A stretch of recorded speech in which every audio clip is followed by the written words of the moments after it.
Eh bien, bonjour à tous, bienvenue sur ma chaîne. Et puis aujourd'hui, on va parler d'émotions, toujours, de sensibilité, mais avec un homme. C'est vrai que c'est plutôt rare sur la chaîne et puis c'est plutôt rare en règle générale. Alors aujourd'hui, on va accueillir Steve Doupeux. Salut Steve. Salut Olivier, merci pour ton accueil. Bah, en tout cas, je suis ravi. C'est quelqu'un d'inspirant, vous allez voir, et avec une vie riche et pleine. Et puis, alors, sans dévoiler, il se présente comme un osérologue. J'aime bien Ouais. aussi oser ça. Et puis, on va voir un petit peu, on va parler de philosophie et un petit peu de toi, comment tu vois ça. Mais d'abord, j'aimerais te poser une première question. Est-ce que pour toi, les émotions, c'est pas la clé de voûte, en fait, ben, du bonheur, de la réussite, des choses et de l'être humain, de l'homme en fait, en général. Je ne sais pas si c'est la clé de voûte de la réussite, mais ce que je ressens, c'est que c'est de toute façon ce dont on est constitué en majorité au quotidien. Donc, l'idée, c'est que si ça doit mener vers la réussite, ce qui mériterait certainement d'être défini ce qu'est la réussite, mais c'est que de toute façon, on ne pourra pas faire sans les émotions, qu'elles soient agréables ou désagréables. Ok, parce que je parlerai pas d'émotions négatives ou positives. Je pense qu'elles sont juste agréable ou désagréable, selon justement la perception qu'on va en avoir, la capacité à les accueillir, etc.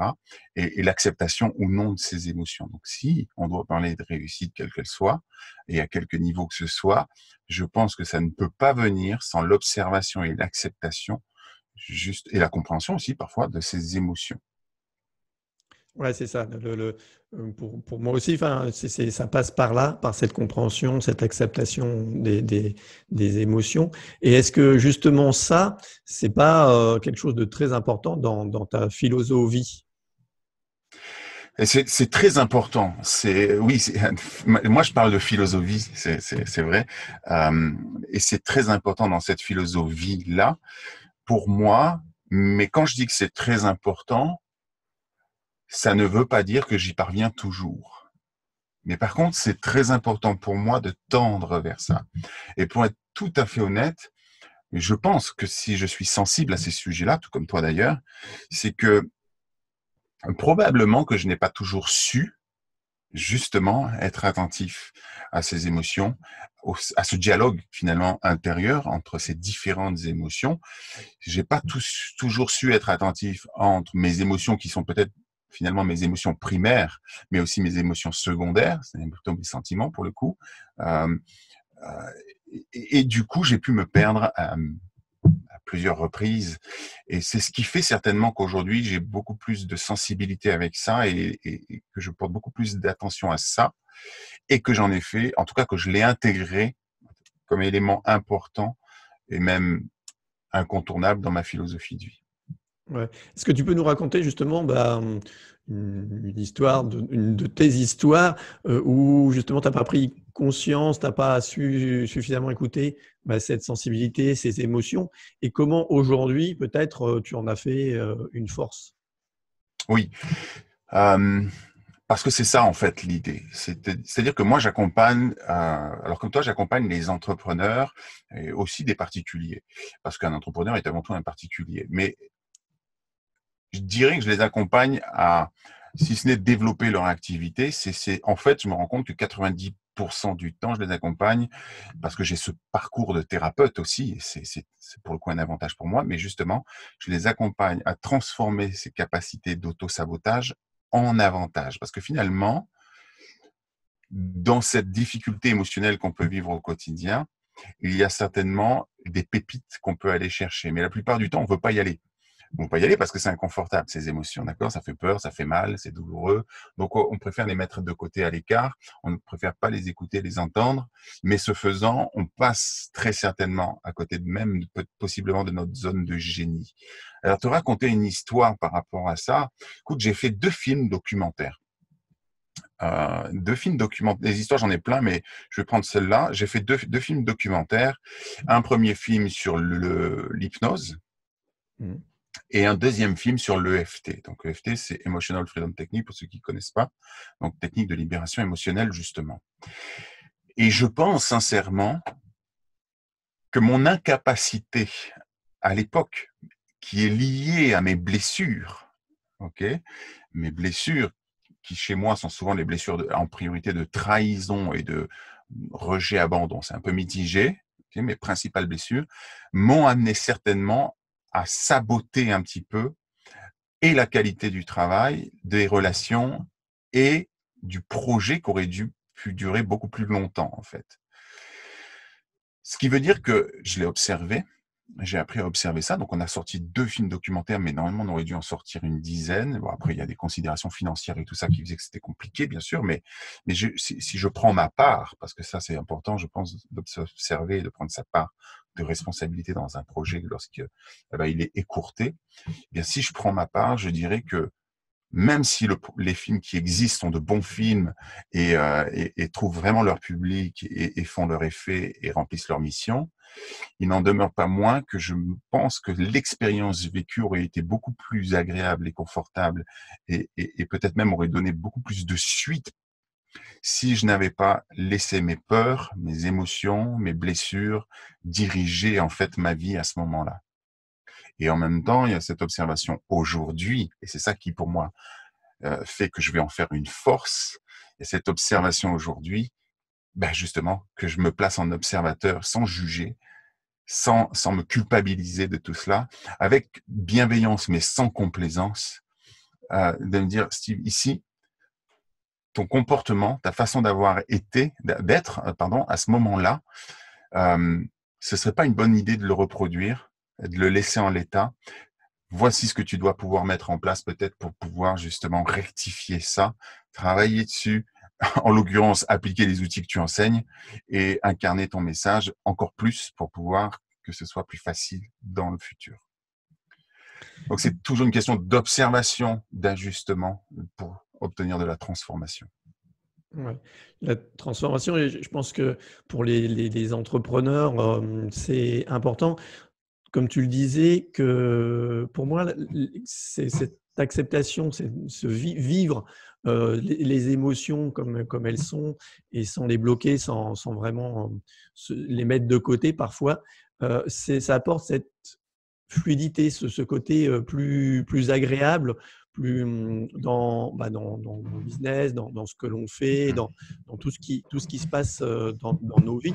Et comme tu le disais, particulier, c'est-à-dire que et professionnel ou entrepreneur, c'est-à-dire dans ta vie pro et dans ta vie personnelle, tout ça, c'est en fait, c'est toi, c'est la même chose et tes émotions, elles te traversent là-dedans.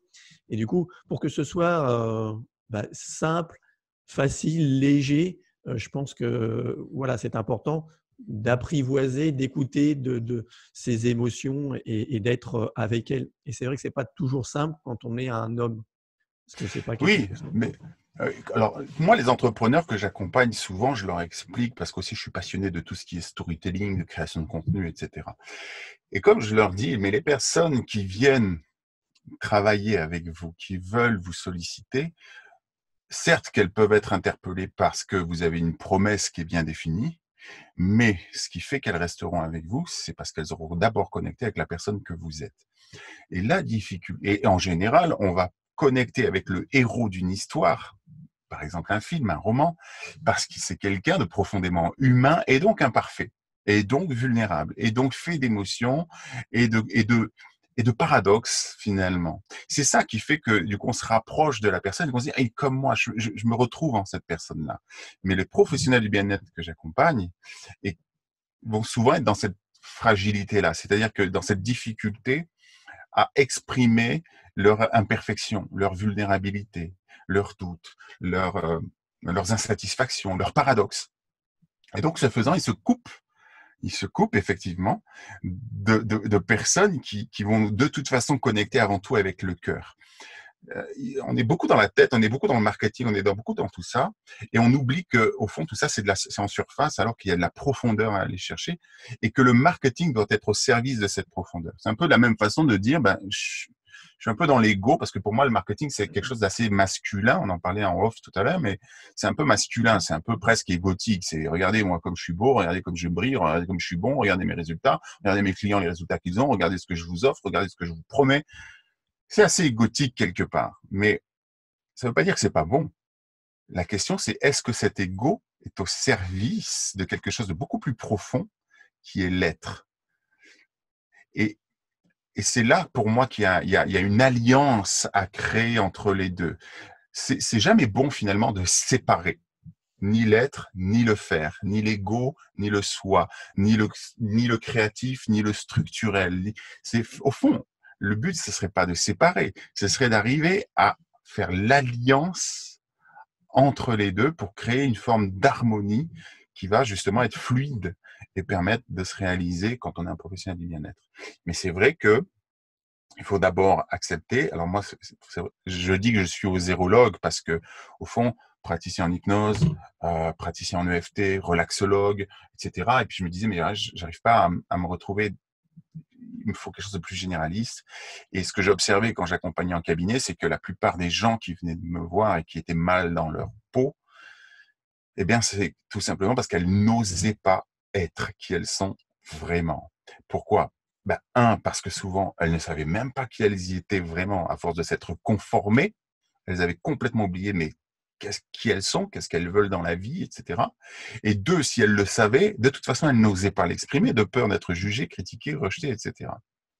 Donc, je me suis dit, je vais devenir osérologue, je vais accompagner les gens à oser être. Et je me suis vite aperçu que chez les entrepreneurs, et notamment les produits bien-être, eh bien, c'était un vrai problème parce qu'on est tous pleins d'inspiration et d'envie d'accompagner les personnes à se réaliser, etc. Parce que nous-mêmes, on a fait le parcours, mais en même temps, on n'est pas à l'écoute de nos émotions, on n'est pas dans l'acceptation de les montrer, et donc, du coup, on n'obtient pas nécessairement les résultats qu'on attendait. Ouais, je suis bien d'accord. C'est vrai que dans les entrepreneurs, les personnes qu'on accompagne, je pense tous les deux, c'est ça, c'est effectivement faire cette alliance, comme tu le disais, entre ben, ton entreprise, ton business et toi, parce que moi j'aime bien dire souvent ça aux entrepreneurs. Au final, l'entreprise, n'importe quelle personne, c'est elle. Elle est son entreprise et l'entreprise fait partie d'elle. On ne peut pas dissocier les deux. Et souvent, les gens aimeraient faire ça. Et je pense que… On peut dissocier les deux si on accepte que si tu prends un gars, mettons, tu prends des youtubeurs, il y a des youtubeurs, tu prends Thibaut Inchep, par exemple, qui est un youtubeur qui parle de remise en forme, etc., qui a son style, mais il a réussi à dissocier quelque part son entreprise. Enfin, il y a Thibaut youtubeur, il y a Thibaut dans la vraie vie. Et c'est un vrai travail psychologique d'arriver du coup à ne pas prendre pour soi quand il y a des critiques, quand il y a des jugements, qu'il y a des choses comme ça. Voilà, c'est un vrai travail d'arriver à faire une séparation entre les deux. Mais la plupart du temps, et c'est là que je te rejoins, c'est que nous, professionnels du bien-être et de l'accompagnement, en général, on est dans la marque personnelle, personal branding. On va, on va on va travailler notre image, on va travailler notre message, on va travailler tout ça. Et ça doit être empreint de qui nous sommes vraiment. Et c'est là que c'est très difficile pour beaucoup, parce qu'ils voudraient faire cette séparation, mais qui en même temps, effectivement, nous sépare des autres. Et ceux qui le font, qui arrivent à se dissocier de il y a l'entreprise et il y a moi, il n'y a quand même pas à perdre de vue que l'entreprise, elle a aussi son histoire, de toute façon. Et que c'est ça qui fait que les gens vont accrocher. Si on prend Apple, quoi qu'on en dise d'Apple ou de quoi que ce soit, quels que soient les jugements qu'on a concernant Apple, de valeur et tout, c'est justement de ça dont il s'agit, c'est de valeur. Et les gens qui vont acheter du Apple vont acheter parce qu'il y a des valeurs qui sont véhiculées, qui sont celles de la singularité, de la différence, etc. Et donc, les gens vont d'abord acheter cette valeur plutôt que juste l'ordinateur, en fait. Les considérations techniques viennent après. Ouais, je suis d'accord, c'est possible comme tu le disais, de dissocier les deux, mais à quel prix? Moi, ce que je vois dans les personnes que j'accompagne, c'est à quel prix on dissocie les deux. Et effectivement, est-ce que c'est pas une dépense d'énergie? Est-ce que c'est pas vraiment quelque chose qui, au final, moi, ce que je vois, c'est qu'au final, les gens, ça les contraint et ça leur dépense en fait beaucoup d'énergie. Alors certains y arrivent, certains tiennent. Sur le long terme, je suis pas sûr moi que ce soit forcément le… Parce que tu considères que séparer les deux, c'est se séparer de soi-même. Or, pour moi, l'entreprise et soi peuvent être deux entités différentes. Dès lors que je peux être le patron d'une entreprise, véhiculer le message de l'entreprise, les valeurs de l'entreprise, sans forcément parler de ma vie privée, sans forcément parler de qui je suis, sans forcément parler de tout ça. Et là où je te disais, c'est que le truc, c'est que pour les pros du bien-être, par exemple, l'entreprise, c'est eux. Mmh. Et je pense que c'est là que c'est plus difficile de séparer parce que c'est nous. Enfin, Oui. c'est moi. Ce que je dis dans les réseaux, c'est moi, etc. Et donc, je trouve que c'est important en tant qu'entrepreneur, même si on va utiliser sa propre marque pour parler et que du coup, ça va être limite compliqué de se séparer de soi-même, en fait. Et c'est bien de considérer et de savoir que, en fait, on peut le faire. Par exemple, je pourrais très bien dire, moi, je vais prendre Philosophie, c'est le nom de mon entreprise. Philosophie, c'est une entreprise. Et cette entreprise a une histoire qui passe à travers moi, qui passe peut-être à travers quelque chose. Mais moi, je ne vais pas m'impliquer personnellement dans l'histoire, dans les messages que je vais partager. Je parle de philosophie. Et philosophie peut être finalement le contenu, l'histoire de philosophie peut être l'amalgame de l'histoire de Caroline, de mon histoire à moi, de l'histoire d'un associé, de l'histoire de ci, de ça, hein, et tout le monde gravite autour des mêmes valeurs et tout. Mais c'est pas forcément mon histoire personnelle, c'est philosophie. Okay, ce qui n'est pas le cas pour moi, puisque j'ai associé les deux. Mais je trouve que c'est important pour les gens de bien comprendre qu'on pourrait faire les deux. Mais quand on dit je suis un coach et un thérapeute, en l'occurrence, ça va être plus difficile parce que c'est pas une entité à part. Ouais. D'accord. Et toi, comment tu as fait justement cette alliance dont tu nous parles? Comment toi, tu as réussi ça? Dans la douleur, bien sûr. Ah, c'est vrai qu'elle est souvent là. Hein. Disons que je pense que… Alors, cette alliance-là, je pense que c'est un peu comme un mariage finalement. Hein, c'est jamais idyllique et parfait. C'est toujours fait de haut et de bas. Et je pense que pour faire cette alliance, je dirais que le mot qui pourrait pour le coup vraiment rimer avec, c'est la conscience. Avoir conscience justement de ses émotions, de sa sensibilité, de sa singularité.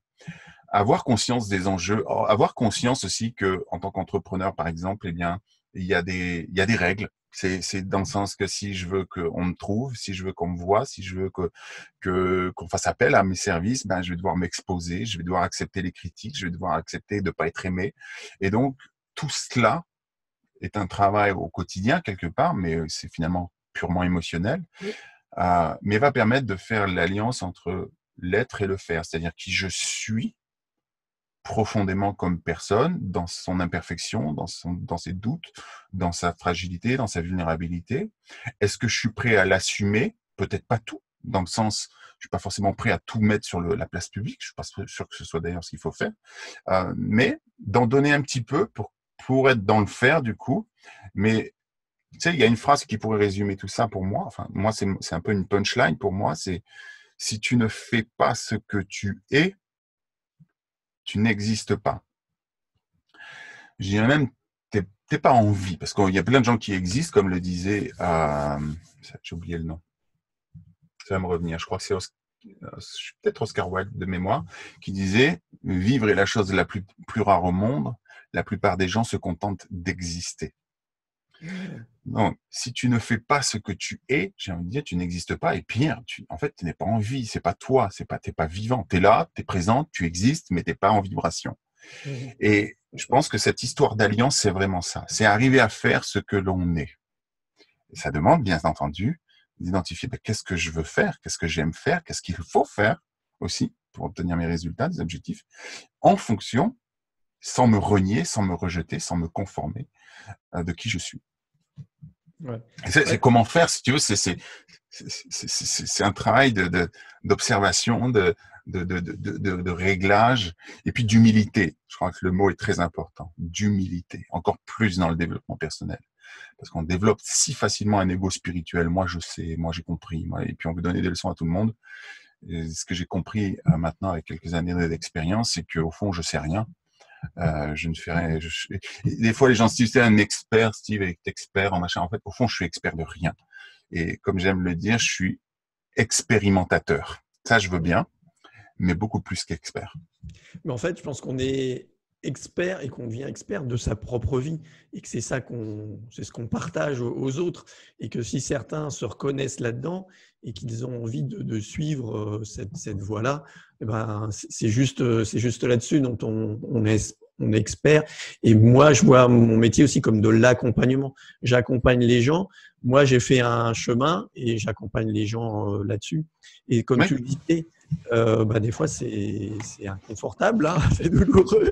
Et comment faire pour rendre cet inconfort confortable? Eh bien, il faut apprendre à être confortable dans l'inconfort.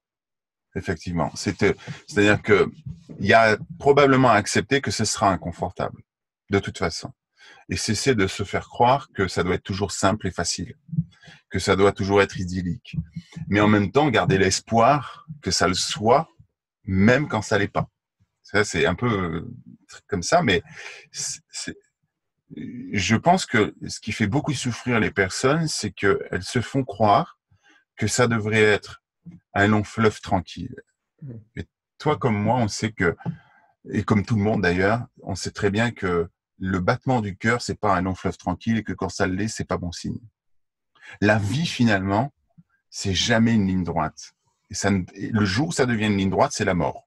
C'est qu'il se passe plus rien. Il n'y a plus de battement cardiaque. Et si on regarde d'ailleurs le battement du cœur, quand on fait de la cohérence cardiaque, moi je suis formé à la cohérence cardiaque, quand on regarde le battement du cœur, on a tous l'image dans les films, etc., de voir un électrocardiogramme qui va donner un truc du genre tit-tit, tit-tit, du plat. Ouais, c'est toujours pareil. Okay. Déjà, effectivement, quand on regarde de près, c'est jamais toujours pareil parce que l'intervalle entre les deux battements n'est jamais tout à fait le même. Mais si on regarde encore plus loin, cet intervalle entre les deux battements est complètement chaotique en réalité. D'accord ? On va avoir un battement, tac, et en fait, c'est très chaotique entre les deux, et tac, et très chaotique entre les deux. Et je pense que ce qu'on oublie souvent, quand on aspire au bonheur, à la réussite entrepreneuriale ou autre, c'est qu'on oublie qu'en fait, le chaos fait partie de la vie. On oublie que le chaos va toujours précéder l'harmonie, qui va précéder le chaos, qui va précéder l'harmonie. Et on voudrait toujours que ce soit harmonie, et du coup, on va se faire souffrir, parce que quand ça ne l'est pas, eh bien, on se fustige, on se tire vers le bas, on se culpabilise, on se compare aux autres, alors qu'on devrait être dans l'accueil, on se juge, et on devrait être dans l'accueil et dans l'acceptation que, ah tiens, voilà une période de contraction, de chaos pour moi, chaos intérieur, chaos extérieur. Je l'accueille, je l'accompagne, mais je sais qu'après la pluie vient le beau temps. Je sais qu'à un moment donné, il va y avoir de l'harmonie. Et ça, c'est un peu... Moi, j'utilise beaucoup avec mes clients comme visuel celui de l'infini. Tu sais, l'infini, comme ça. C'est vraiment ça, en fait. Voilà. C'est vraiment le signe de l'infini. C'est des hauts, des bas. OK ? Mais par contre, il y a toujours un point ici au milieu, que moi, j'aime appeler le passage, okay, qui est une forme de contraction ici, qu'on a toujours du mal à faire. Et le but, c'est de s'entraîner à travailler ce passage-là pour pouvoir, hop, c'est exactement comme la naissance, il y a un passage, il est étroit, et ça fait mal, et c'est douloureux pour l'un comme pour l'autre, mais il amène à la vie une fois qu'on a osé passer. Et si on regarde bien, en fait, dans la vie, et si on regarde bien dans les films qui finalement reflètent la vie, dans les romans, dans les poèmes, dans tout ça, c'est que ça. Le héros va vivre des histoires de contraction, d'expansion, de contraction, de tension, de relâchement, de relaxation. Mais souvent, on voudrait que ce soit juste cool, fluide et tranquille. Et le problème, c'est que le développement personnel nous fait croire parfois, parce qu'on aime bien y croire de toute façon. Même si le développement personnel ne le dit pas explicitement, nous, on aime bien se faire croire que ça doit être tout le temps cool et tranquille. Et c'est là qu'on se fait mal. C'est ce que je suis parfaitement d'accord. J'adore ton image de l'infini, de l'accouchement. Oui, parce qu'en plus, c'est infini. C'est tout le temps comme ça. C'est tout le temps comme ça. Je pense que moi, j'aime bien le terme de sérénité. Et justement, pour moi, arriver à la sérénité, c'est ça. C'est en l'harmonie, le chaos, comme tu l'expliques. C'est arriver à accepter, à vivre au mieux ces périodes-là. Parce qu'effectivement, elles arrivent tout le temps. Mais bien sûr que c'est jamais un long fleuve tranquille, hein, la vie, et heureusement.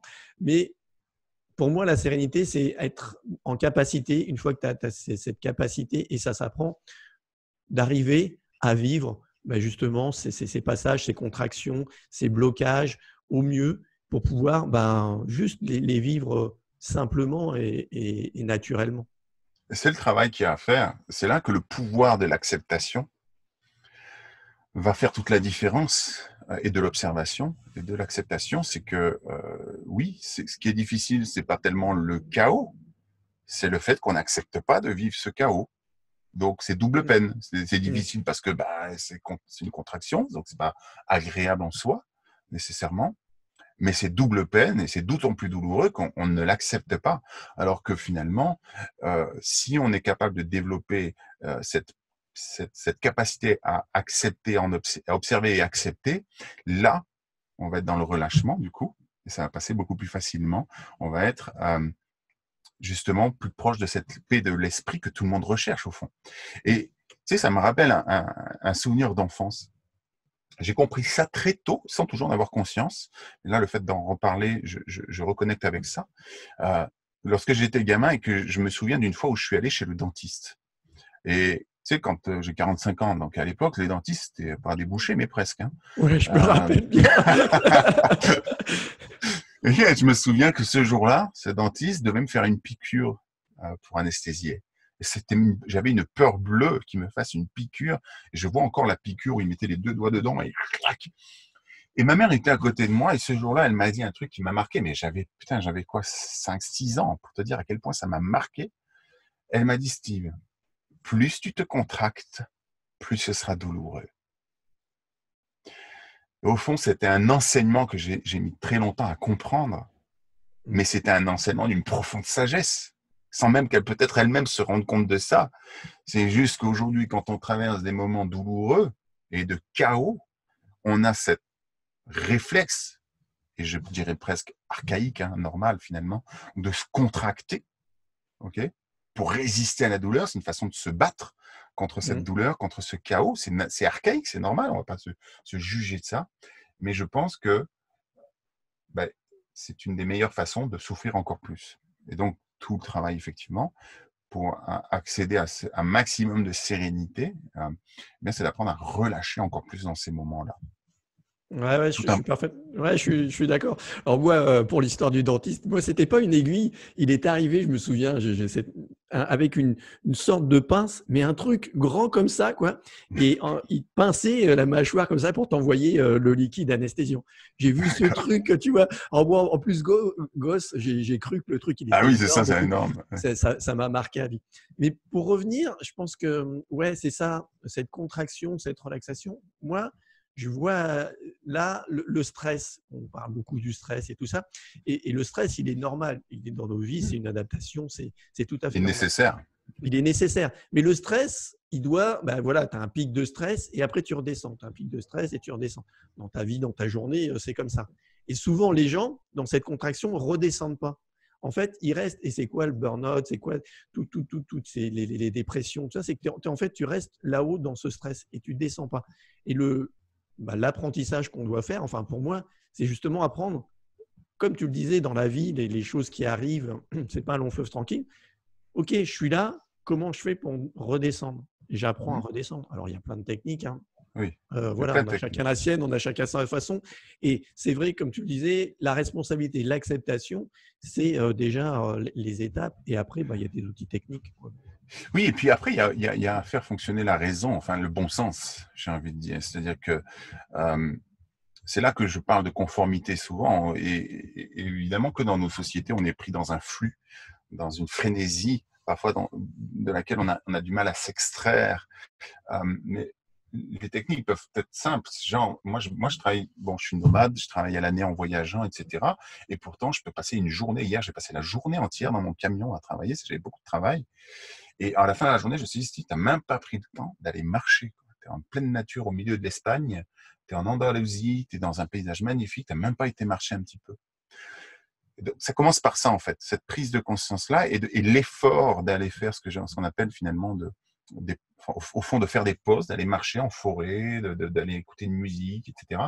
pour, au fond, renforcer ses ressources cognitives aussi, parce que sinon on arrive à une saturation. On arrive à une saturation du cerveau, des émotions, de tout. Et c'est une congestion, si tu veux. C'est genre, si je prends ma tasse à café, que je mets du café dedans et que je continue à mettre du café dedans, ça va dégueuler, ça va déborder, ça va en mettre partout.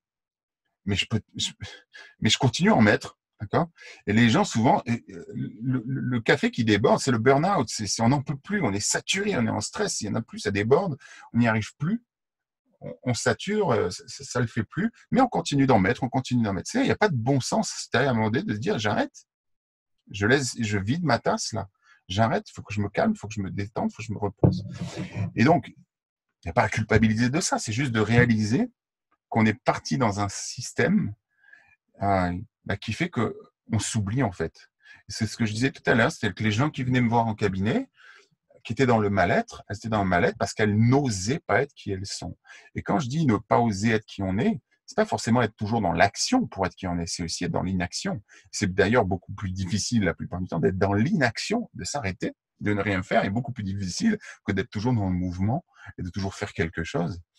Donc, pour les gens qui vivent un stress, un burn-out, etc., je pense qu'il y a vraiment cet apprentissage de prendre du temps pour soi, d'observer, de prendre du temps pour soi, de s'arrêter, parce que c'est aussi ça, se respecter et ne pas s'oublier, ne pas se conformer, parce que sinon, voilà, on arrive dans une congestion qui fait qu'à un moment donné, on peut plus, et boum, ça explose, quoi.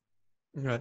Et je pense, oui, c'est tout à fait ça. Et je pense que les personnes, moi aussi que j'accompagne, qui sont alors hypersensibles, on dit, ou plus sensibles, ou plus émotifs, toutes ces informations, et dans notre société aujourd'hui encore plus, je dirais, on est vraiment gavé de ça, on est tout le temps en surstimulation.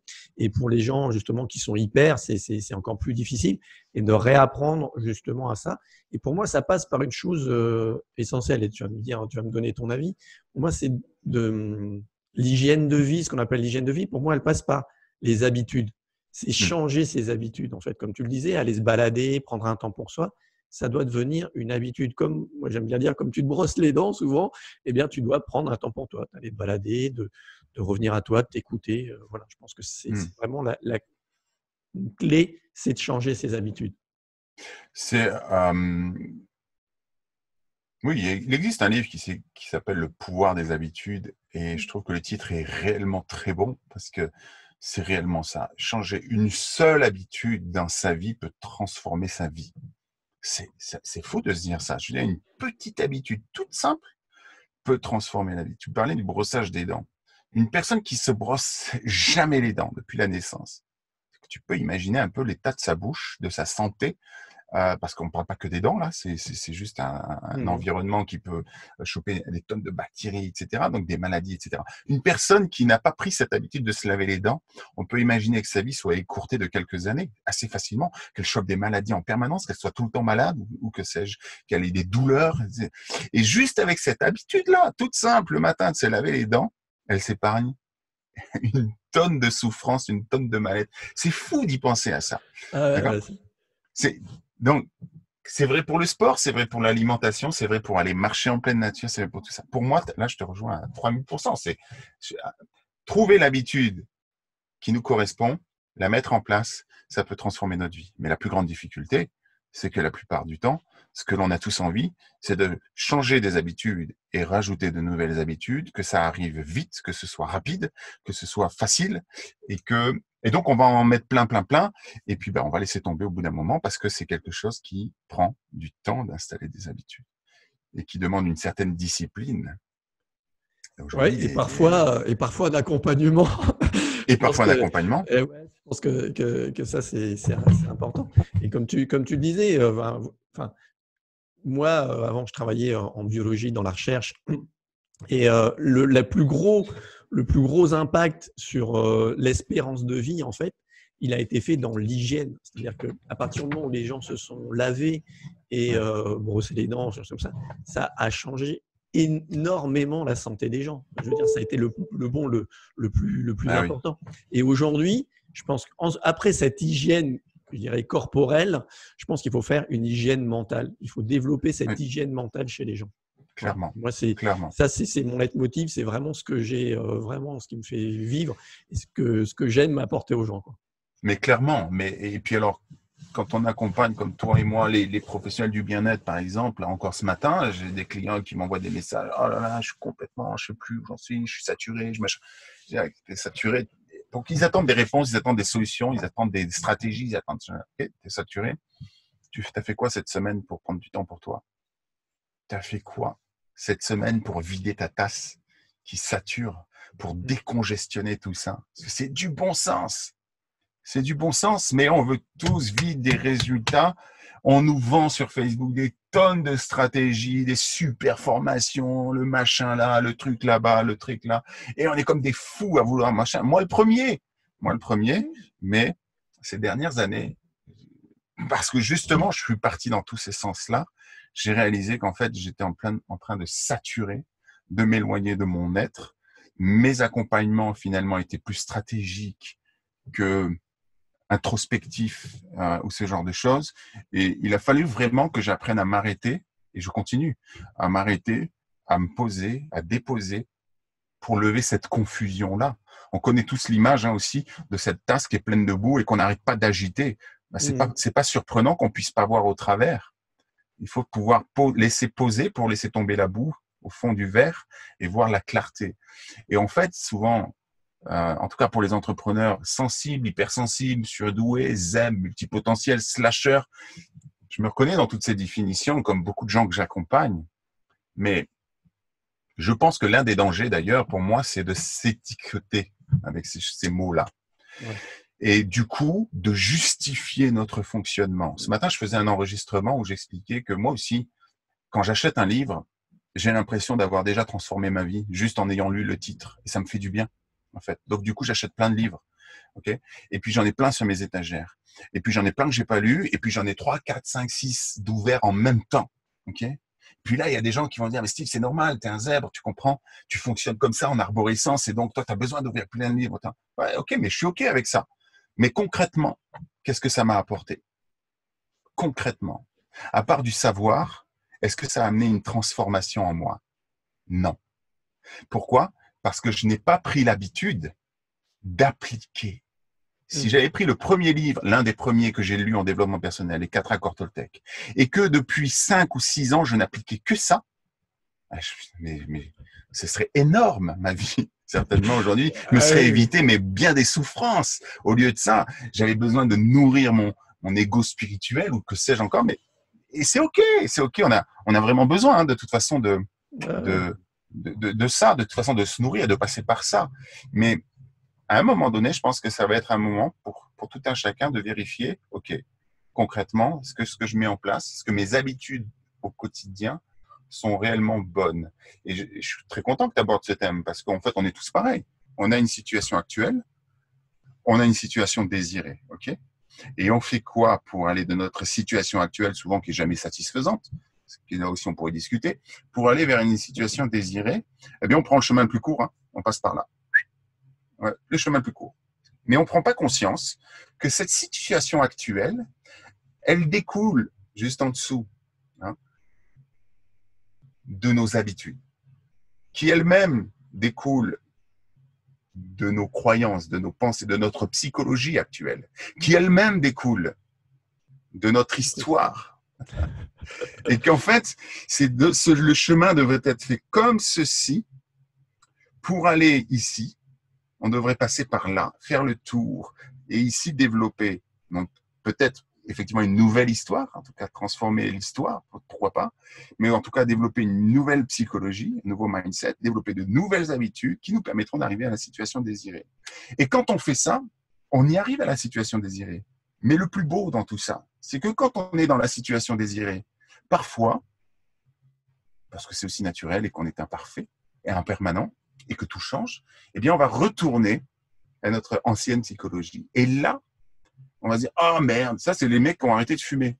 J'ai pas fumé pendant 4 mois, et puis un jour, ils ont craqué, ils ont fumé une cigarette, et, oh là là, j'ai tout foutu en l'air. C'est foutu, ma vie est foutue, je suis vraiment une merde, c'est nul, c'est n'importe quoi, j'ai tout gâché. Et là, hop, en fait, qu'est-ce qu'ils font? Ils sont dans leur psychologie négative, ok?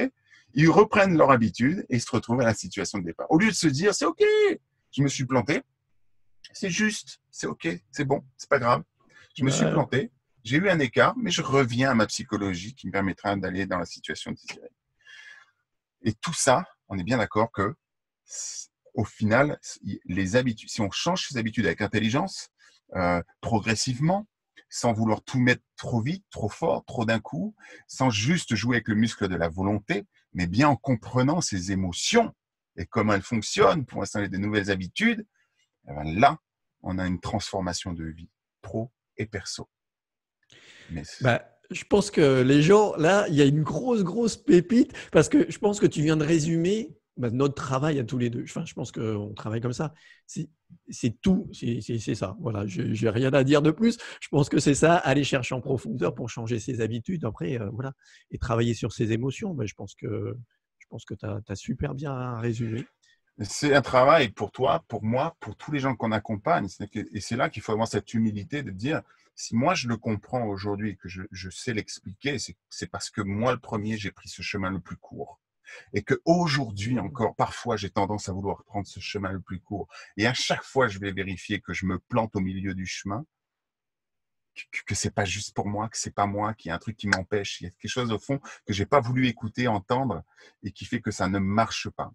Et très souvent, là, les pros du bien-être, quand on leur fait travailler leur positionnement, ce qu'ils veulent, c'est y arriver vite au positionnement. Mais ils ne veulent pas nécessairement, ou ne comprennent pas, ou n'ont pas la facilité tout de suite d'aller voir en profondeur c'est quoi ton positionnement à toi. Parce que si tu veux te positionner à l'horizontale et être solide à l'horizontale, il va peut-être falloir que tu travailles ton alignement avant. Ah, oui. Et que ce sera complètement OK de basculer de l'un à l'autre de temps en temps.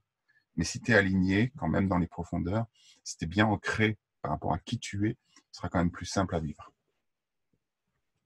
Ok. Je te remercie. Je pense que j'ai adoré discuter avec toi C'est un plaisir, moi aussi. C'était vraiment très sympa. Super, une vision, une belle vision, une philosophie super. On peut te retrouver sur le site, justement, je mettrai les liens. Et puis oui, aujourd'hui, tu es nomade, tu partages ça aussi, donc c'est hyper sympa, c'est hyper agréable. Je conseille les gens de venir voir un petit peu ton périple et ce que tu fais aujourd'hui. Sur la chaîne YouTube. Et c'est là, tu vois, en l'occurrence, que le multipotentiel, le Z s'exprime le plus finalement. C'est d'être capable de rattacher toutes ces délires, toutes ces pensées créatives, toute cette structure, toutes ces ambitions. Et peut-être juste, si ça peut aider les personnes qui nous écoutent, parce que des fois, tu sais, comme moi, tu as dû entendre ça, on a tous entendu dire tu veux faire quoi de ta vie, ou même on se pose la question en fait, c'est quoi ma passion, c'est quoi ma vie, c'est quoi le machin. Alors on a l'ikigai, on a tous ces trucs là qui sont très cool, hein, c'est ok, mais en fait moi je me suis dit, mais je sais plus, j'avais dû le réussir dans un article, hein, je sais plus, mais en tout cas ça m'avait beaucoup inspiré cette notion de dire, et si je me demandais d'abord avec quoi je veux conjuguer ma vie, si c'était ça le plus important, plutôt que de savoir c'est quoi ma passion, avec quoi est-ce que je veux, quel verbe je veux conjuguer ma vie. Si je peux aller chercher 5 verbes, et là ce serait peut-être le travail, ou en tout cas l'exercice que j'inviterai chacun à faire. Quels sont ces 5 verbes avec lesquels je veux conjuguer ma vie? En ce qui me concerne, c'est oser, transmettre, accompagner, voyager et inspirer les personnes. Donc, tout ce que je vais mettre en place va être en lien avec tout ça. C'est là que je dis que tout ce qui est multipotentiel, machin, et toutes les 1001 vies que j'ai l'impression d'avoir déjà vécues, et parfois avec de la frustration de ne pas avoir été au bout de certaines choses parce qu'on me faisait croire que je devais être un expert, eh bien, je me rends compte aujourd'hui que ça me permet de faire des vidéos sur ma chaîne YouTube, ça me permet d'accompagner les gens, ça me permet d'écrire, ça me permet de faire un blog, de faire un vlog, ça me permet de faire de la photo, de faire du montage vidéo, ça me permet de faire 1001 choses qui, au fond, servent toute la mission que moi, je me suis fixée d'accompagner les personnes à oser être et vivre une vie qui fait envie. Tout simplement. Et ça passe par des conférences, ça passe par des émissions radio, ça passe par des films documentaires. Et c'est ça qui est fabuleux après. Quand on arrive à se connecter à qui on est et qu'on est aligné et qu'on accepte qu'on peut être à la fois volatile et parfois très ancré et qu'on accepte tout ça, qu'on accueille tout ça avec tout ce qu'on vient de se dire, et même si c'est inconfortable, eh bien ça paye à un moment donné et ça permet de se sentir vibrer. Bah, merci, merci. Donc, d'inviter les gens à mettre en commentaire ces 5 verbes. Ouais, Ouais, je pense que franchement, ça sera super intéressant et bah, ouais, et puis je répondrai aux gens. Enfin, c'est un bon exercice. Merci et merci à toi. Et merci à toi, puis, Olivier. merci encore pour cette interview, pour tout cet échange, pour tout ce que tu nous as donné, parce qu'il y a vraiment énormément de choses. Voilà. Et Avec puis, plaisir. j'invite les gens à venir te découvrir à travers ton site et puis ta chaîne Hmm. YouTube. Ça sera Merci avec plaisir. encore. Je vous dis, prenez bien soin de vous. Au revoir. À bientôt. Bye bye.